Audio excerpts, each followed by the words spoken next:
Waco, Texas, February 28, 1993, 9:45 a.m.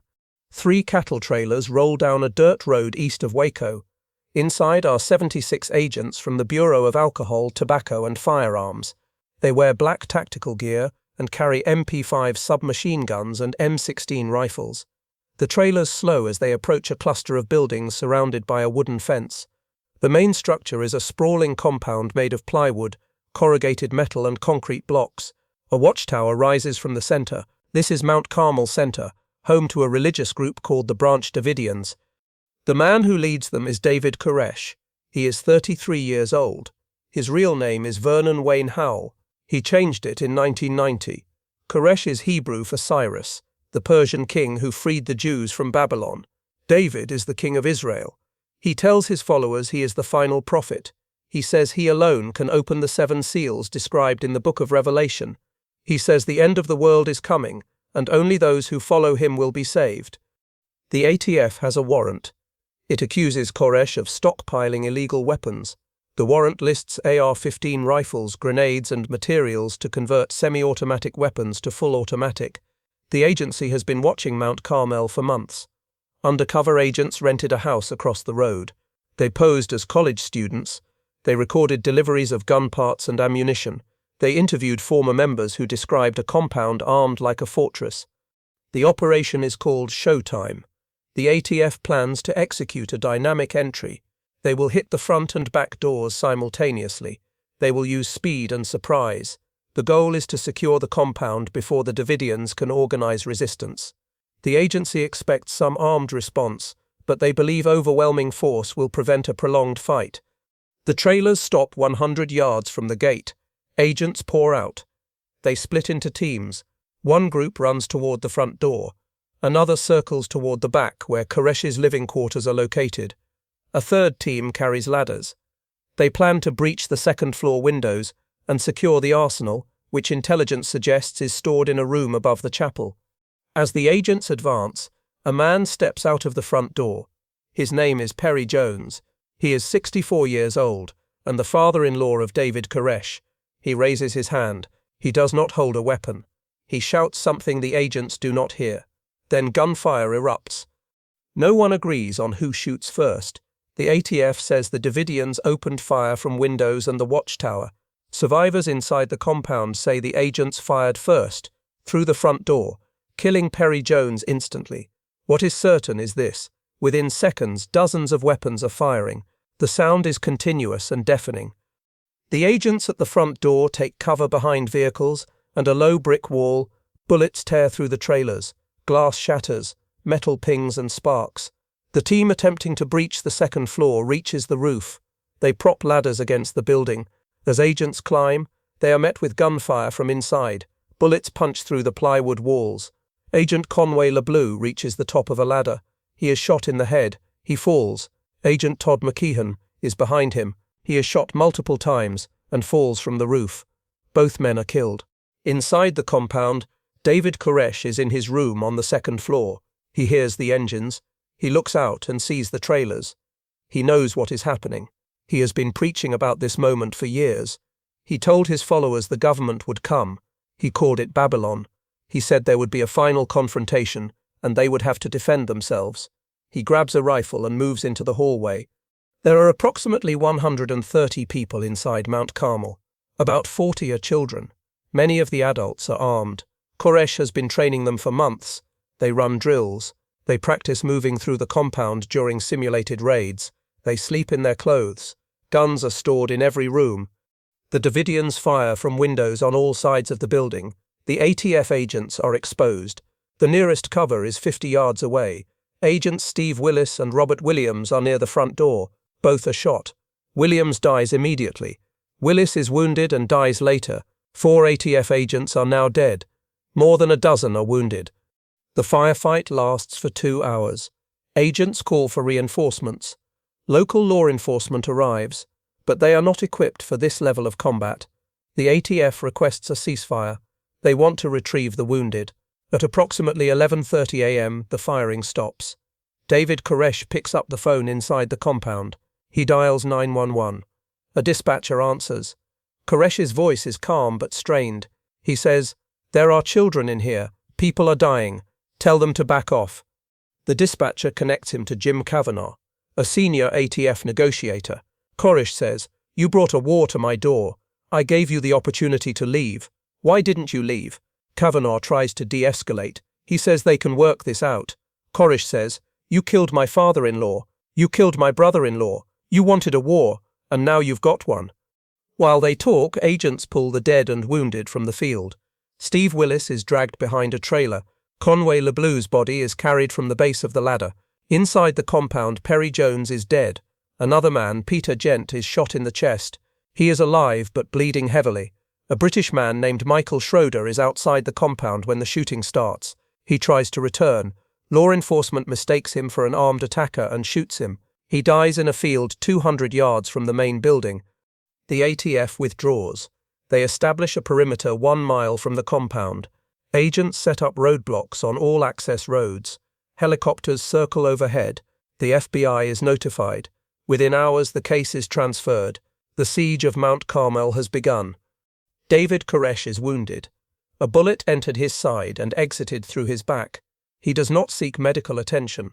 He sits in a chair in the chapel and speaks to his followers. He tells them this is the fulfillment of prophecy. He says the 5th seal has been opened. He says they must prepare for what comes next. Some of the women cry. Some of the children ask what is happening. Koresh tells them they are soldiers of God. That night, FBI hostage rescue team arrives from Quantico, Virginia. They bring armored vehicles, spotlights, and listening equipment. They establish a forward command post in a building 3 miles away. The lead negotiator is Byron Sage. He calls the compound. Koresh answers. The conversation lasts 3 hours. Koresh speaks about the Bible. He quotes from the Book of Revelation, the Book of Daniel, and the Book of Nahum. Sage tries to steer the conversation towards surrender. Koresh says, "I am the Lamb. I am the one who opens the seals. You cannot stop what is written." March 1st, 1993. Mount Carmel Center, 8:00 a.m. 2 children walk out of the compound. They are released by David Koresh. Their names are Heather Jones and Melissa Morrison. Both are under 10 years old. FBI agents meet them at the gate. The children are frightened but unharmed. They are taken to a hospital in Waco for evaluation. Doctors find no signs of physical abuse. The children are handed over to Texas Child Protective Services. Over the next 2 weeks, Koresh releases 19 more children. Each release is negotiated over the phone. Byron Sage speaks to Koresh for hours at a time. Koresh agrees to send out the children in exchange for airtime. He wants to broadcast a recorded message to the public. The FBI agrees. On March 12th, Koresh provides a 58-minute audio tape. It is played on radio stations across Texas. In it, Koresh explains his interpretation of the 7 seals. He says the raid was an attack on religious freedom. He says the government is trying to destroy the truth. The FBI believes the tape is a stalling tactic.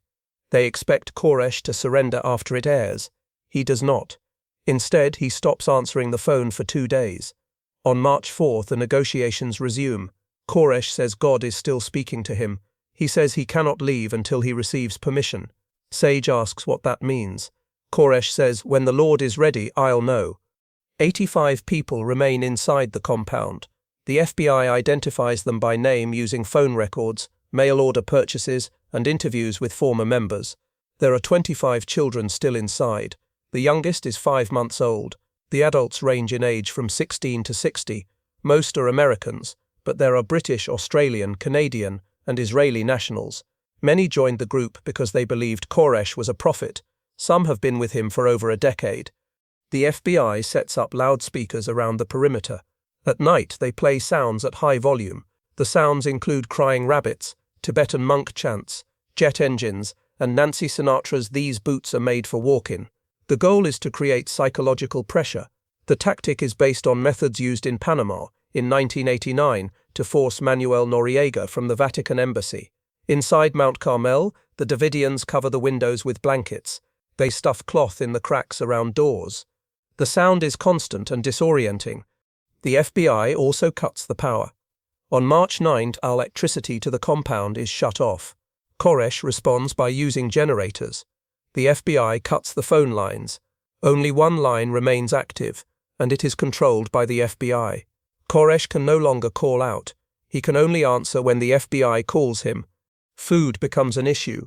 The Davidians have stockpiles of military rations known as MREs, as well as grain, flour, and canned goods. They have a well for water.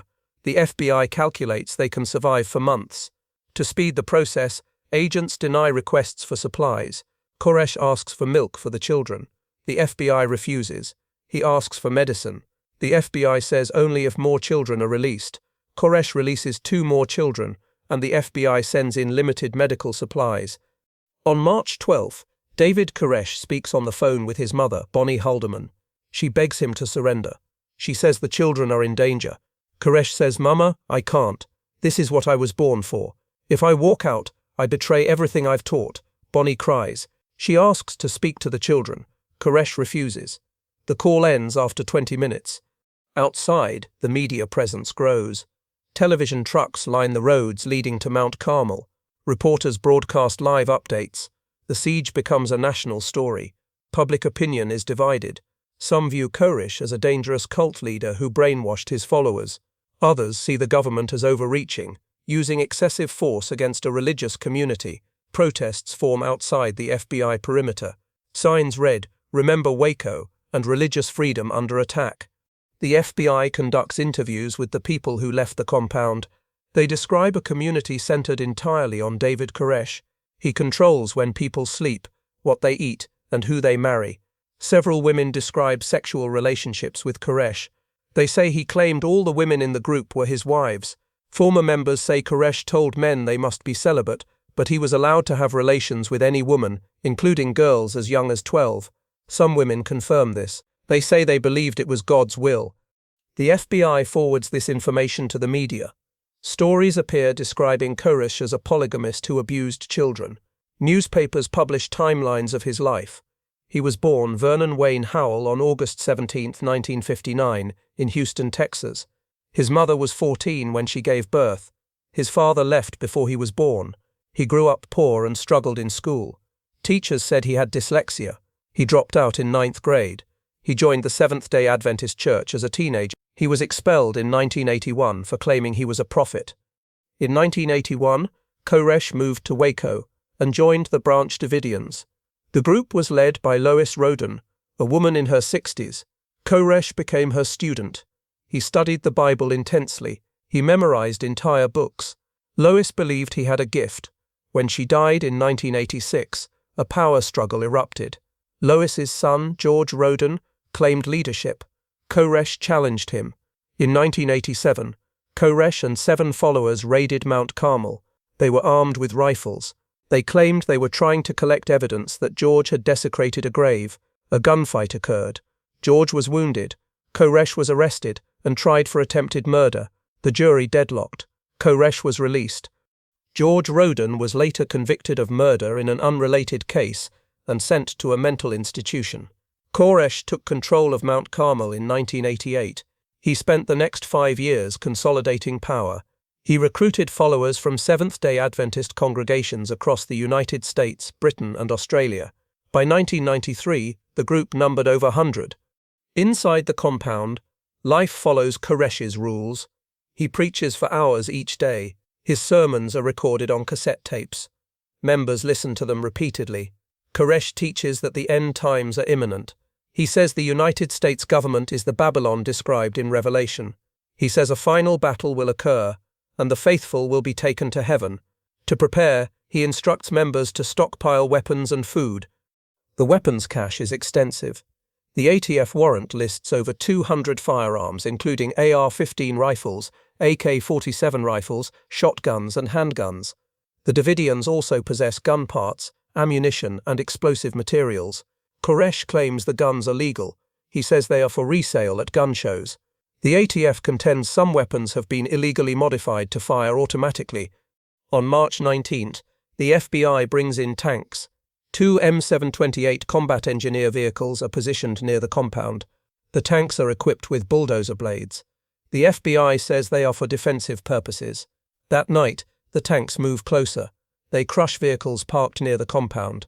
The Davidians watch from the windows. Some panic. Others load weapons.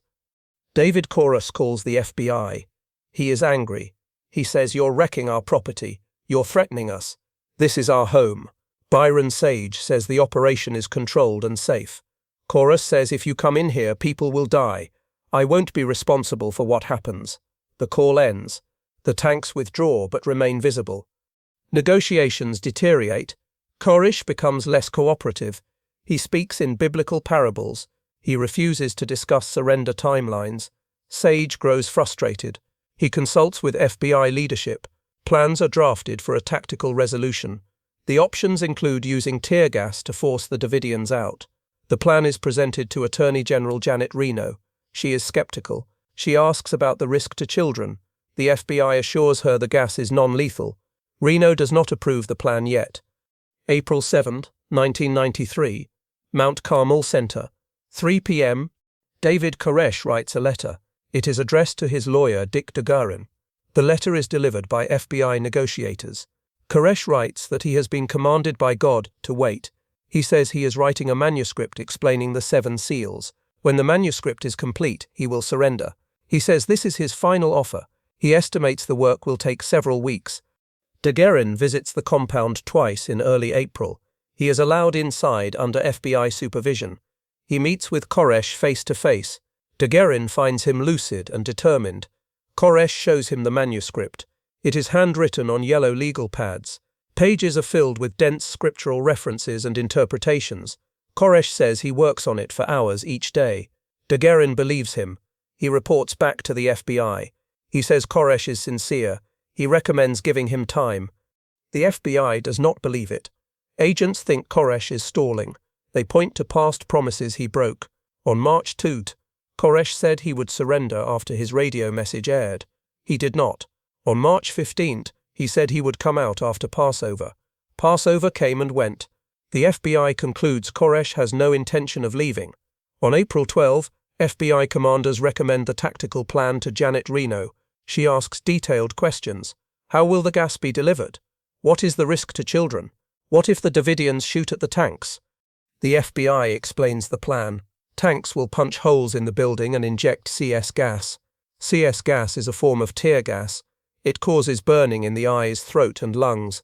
It is painful but not lethal. The FBI says the Davidians will be unable to tolerate it. They will exit the building. FBI agents will be waiting to arrest them. The insertion will begin at dawn and escalate gradually over several hours. If the Davidians surrender, the operation will stop immediately. Janet Reno approves the plan on April 17. President Bill Clinton is informed. He does not object. The operation is set for April 9. 2 M728 tanks roll toward Mount Carmel. A voice booms from a loudspeaker mounted on one of the vehicles. The message is repeated. "This is not an assault. We are not entering the building. You will not be harmed. Gas will be inserted. Exit the building now with your hands up." Inside, the Davidians are awake. They have been expecting something. For days, FBI activity has increased. More vehicles arrived. Agents moved closer. Some Davidians are in the chapel. Others are in the hallways. David Koresh is on the second floor. He carries a rifle. He shouts instructions to his followers. Stay away from the walls. Get to the center. Protect the children. At 6:02 a.m., a tank rams the front of the building. The blade punches through the plywood wall. A nozzle extends from the tank. White gas sprays into the compound. The gas is thick and acrid. Within seconds, people inside are coughing. Their eyes burn. Some vomit. Mothers grab their children and move toward interior rooms. The gas follows them. It seeps through every gap in the walls. Gunfire erupts. The Davidians shoot at the tanks. Bullets ricochet off the armor. The tanks withdraw, then return. They target different sections of the building. Each time they ram the walls and inject more gas. By 7:30 a.m., large sections of the compound are filled with gas. The FBI believes people will start exiting. No one does. The Davidians put on gas masks. They stockpiled them months ago. The masks are military surplus. They are not perfect. Gas leaks in around the edges. Children do not have masks. Mothers wet towels and hold them over their children's faces. The children scream. The sound is muffled by the gas and the noise of the tanks. David Koresh moves through the building. He is still giving orders. A man named Steve Schneider is with him. Schneider is 43 years old. He is Koresh's second in command. He shouts to the others, "This is it. This is what he said would happen. Stay strong." Some people are praying. Some are crying. Some sit silently, staring at the walls. At 9 a.m. the FBI escalates. More tanks are brought in. They begin systematically tearing apart the building. Walls collapse. Roofs cave in. The structure is not built to withstand this. It is wood and plaster. Entire sections crumble under the weight of the tanks. Gas continues to pour in. The FBI estimates over 400 canisters have been used. At 11:30 a.m. the FBI command post receives a report. Infrared cameras mounted on helicopters detect heat signatures moving inside the building. Analysts say the Davidians are regrouping in the central part of the compound. They are not moving toward the exits. FBI commanders discuss options. Some recommend storming the building. Others say it is too dangerous. The decision is made to continue the gas insertion. At 12:07 p.m. smoke is seen. A small plume rises from the right side of the compound near the chapel. Agents watching through binoculars report it immediately. Within minutes the smoke thickens. Flames appear in the windows. The fire spreads rapidly. The compound is made of dry wood and plywood. There are bales of hay stored inside.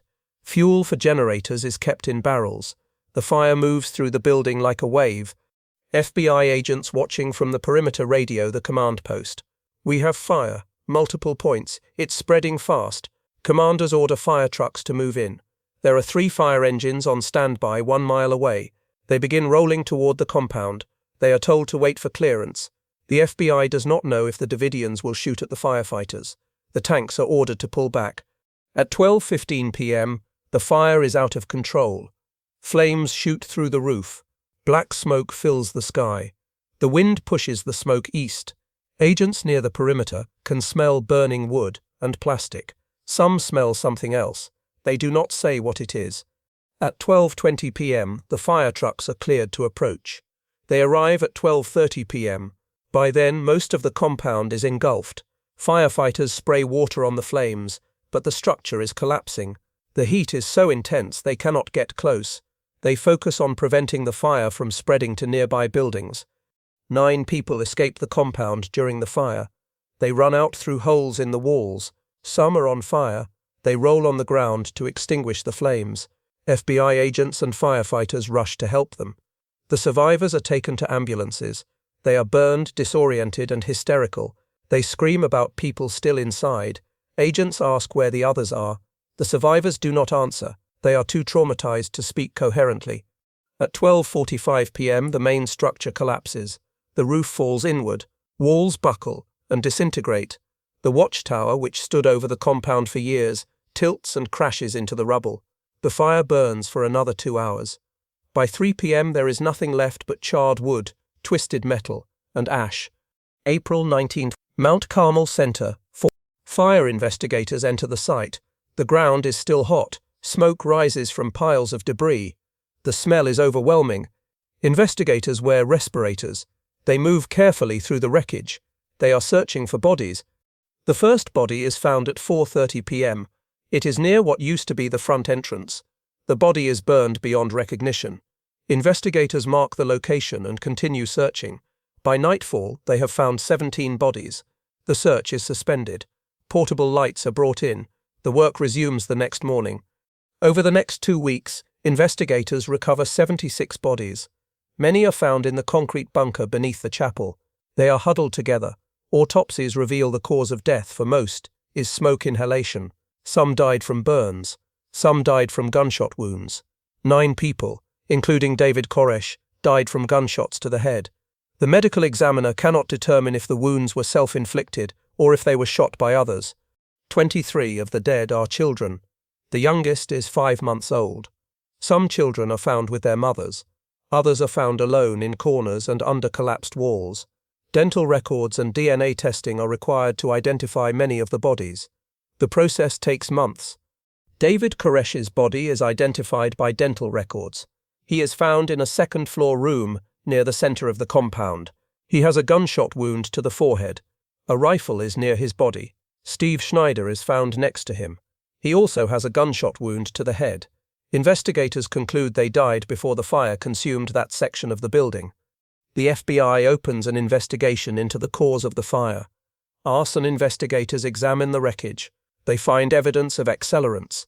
Laboratory tests confirm the presence of gasoline and kerosene. Investigators conclude the fire was set deliberately by people inside the compound. The FBI releases a statement saying the Davidians chose to die rather than surrender. Survivors dispute this. They say the fire started accidentally. They say the tanks ruptured fuel containers stored inside. They say the gas canisters were hot and ignited flammable materials. 9 survivors are arrested and charged with conspiracy to murder federal agents and weapons violations. Their trial begins in January 1994. The trial lasts 6 weeks. The jury convicts 8 defendants. Sentences range from 5 to 40 years in prison. Congress launches an investigation. Hearings are held in July and August 1995. FBI agents, ATF agents, and survivors testify. The hearings focus on 2 questions. Did the government use excessive force? Did the Davidians start the fire? Republicans on the committee criticize the FBI and ATF. They say the agencies acted recklessly. They say the raid on February 28 was poorly planned. They say the decision to use gas on April 19 was unjustified. Democrats defend the government. They say Koresh was a dangerous criminal who manipulated his followers. They say the agencies had no choice but to act. The Treasury Department conducts its own review of the ATF raid. The report is released in September 1993. It concludes the raid was compromised because Koresh learned of the plan before agents arrived. A reporter from a local television station asked a mail carrier for directions to Mount Carmel on the morning of February 28. The mail carrier was David Koresh's brother-in-law. He warned Koresh. The ATF commanders knew the element of surprise was lost, but they proceeded anyway. The report calls this a critical failure. 5 ATF supervisors are disciplined. None are criminally charged. Janet Reno testifies before Congress.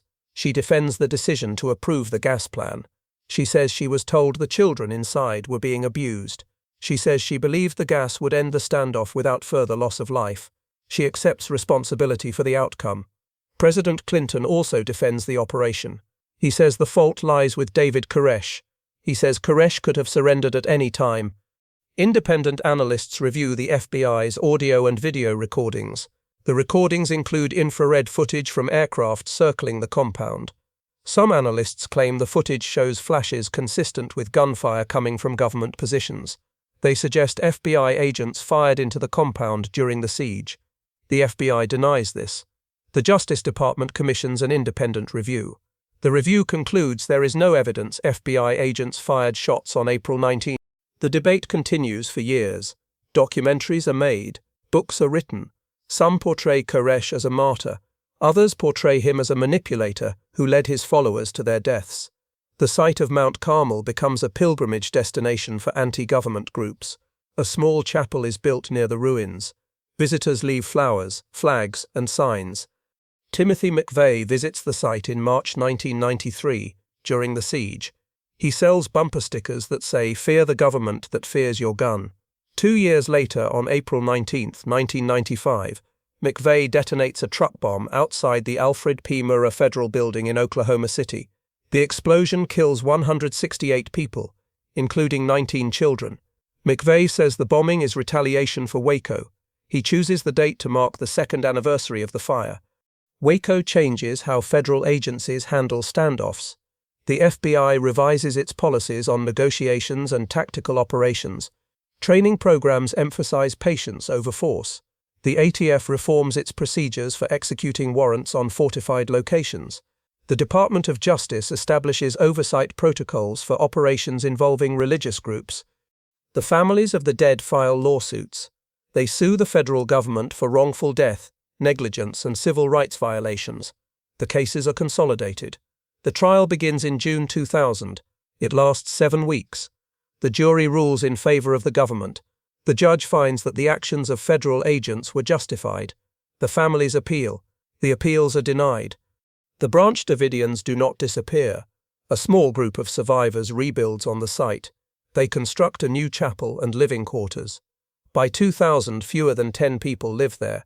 They still believe David Koresh was a prophet. They still study the 7 seals. They wait for his prophecies to be fulfilled. In Waco, the memory of the siege lingers. Local residents remember the helicopters, the smoke, and the sound of gunfire that echoed for miles. Tour guides mention Mount Carmel as a historical site. Visitors stop to see the memorial. The inscription reads, "In memory of those who died here on February 28 and April 19." The compound itself is gone. The land is flat and empty. Grass grows where the buildings stood. Wildflowers bloom in the spring. The only structure remaining is the concrete foundation of the chapel. On quiet days, nothing moves but the wind. 76 people died at Mount Carmel. 4 ATF agents died in the raid. 80 people died total. The siege lasted 51 days. The fire burned for 3 hours. The investigations took years. The trials ended. The lawsuits were dismissed. The site was cleared. But the questions remain. What drove a preacher to believe he was the chosen one? What made 100 people follow him into a standoff they could not win? What made a government decide that force was the only answer? The answers are buried in the ashes, in the testimonies, in the tapes of phone calls that went on for hours and resolved nothing. On April 19, 1993, at 12:07 p.m., the fire began. By 3 p.m. it was over. The flames were extinguished, the bodies were counted, the cameras were turned off, the agents went home, the world moved on. But for 51 days, a preacher stood against the United States government, and when it ended, no one walked away unchanged.